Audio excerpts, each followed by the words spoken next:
અંકલેશ્વરના મામલતદાર રાજન વસાવા અને તેમની ટીમ દ્વારા વાલિયા ચોકડી ખાતેથી પાનોલી વચ્ચે આવેલા નેશનલ હાઈવે નંબર 48 પર હાથ ધરવામાં આવેલા ચેકિંગ દરમિયાન ગેરકાયદે રેતી પરિવહન કરતી 2 ટ્રકોને ઝડપી પાડી હતી.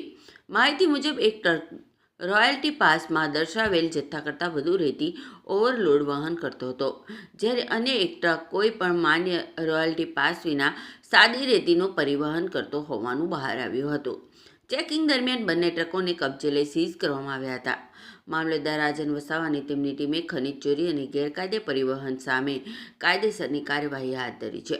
આ કાર્યવાહી દરમિયાન ટ્રકો સહિતનો આશરે 70 લાખનો મુદ્દામાલ જપ્ત કરવામાં આવ્યો હોવાનું જાણવા મળ્યું છે.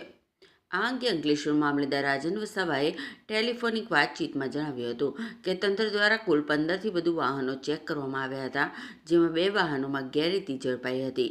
આગામી સમયમાં પણ તંત્ર દ્વારા આ પ્રકારનું ચેકિંગ ચાલુ જ રહેશે.